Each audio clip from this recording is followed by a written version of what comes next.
Hi friends, இந்த video பதிவில் வந்து பார்த்தீங்கன்னா, நம்ம எல்லாத்துக்கிட்டேயும் அன்பாக இருங்க, எல்லாத்துக்கிட்டேயும் கைண்டாக பிஹேவ் பண்ணுங்கள், ஷோ லவ் டு ஆல் அப்படின்னு நம்ம நிறைய பேர் சொல்லி கேள்விப்பட்டிருப்போம், கரெக்டுங்களா? பட் அப்படி நம்ம இருக்கோமா, அப்படி ஃபாலோ பண்ணுறோமா இல்லையா, அது ஃபாலோ பண்ணுறதுனால என்னென்ன பெனிஃபிட்ஸ் நமக்கு இருக்குது அப்படிங்கிறது ஒரு சின்ன விஷயம் நம்மளுக்கு புரிகிற மாதிரி.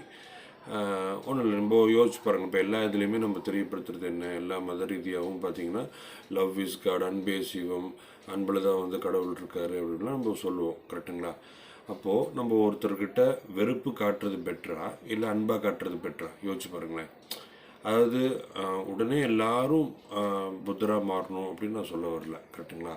பட் அதோட அவேர்னஸ் இருக்கிறது ரொம்ப நல்லது. அதாவது நான் தெரிஞ்சோ தெரியாமையோ ஒருத்தருக்கு கோவப்படுறேன், இல்லை தெரிஞ்சோ தெரியாமையோ நான் வந்து ஒருத்தருக்கு வந்து கெட்டது பண்ணிட்டேன் அப்படின்னா அந்த அதை நம்ம உணர்கிற ஒரு தருணத்திலே தான் நம்ம இருக்கணும், சரிங்களா? அந்த பாயிண்ட் நம்மளுக்கு போதும், சரிங்களா? கடவுளோட பிளெஸ்ஸிங்ஸ் நம்மளுக்கு கண்டிப்பாக கிடைக்கும், சரிங்களா? தெரிஞ்சு வேணும்னே திருப்பி திருப்பி தப்பு பண்ணுறது தான் தவறு, சரிங்களா? பட் நான் தெரியாமல் ஒரு இடத்துல வந்து அன்பை இழந்துட்டேன், கோவப்பட்டுட்டேன் அப்படின்னா அது தவறு இல்லை. பட் அது திருத்திக்க நினைக்கிறோம் பார்த்தீங்களா, அந்த மனப்பக்குவம் இருந்துச்சுனாவே நம்ம கொஞ்சம் கொஞ்சமாக ஒரு நாளடைவில் நம்ம பில்ட் ஆகிடலாம், சரிங்களா? ஸோ அதனால் அன்பாக இருக்கிறது ரொம்ப முக்கியம். யோசிச்சு பாருங்களேன். இப்போது நம்ம வருத்தமாக இருக்கோம், ஒரு விஷயம் நம்ம நினச்ச மாதிரி நடக்கலை, நம்ம வந்து வருத்தமாக இருக்கோம்னு வச்சுக்கோங்களேன். வருத்தப்படுறதுனால எதாவது கிடைக்க போதா? யோசிச்சு பாருங்கள்.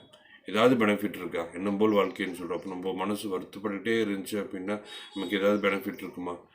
ஸோ மைண்டை மாற்றிக்கோங்க, பிடிச்ச விஷயத்த கேளுங்க.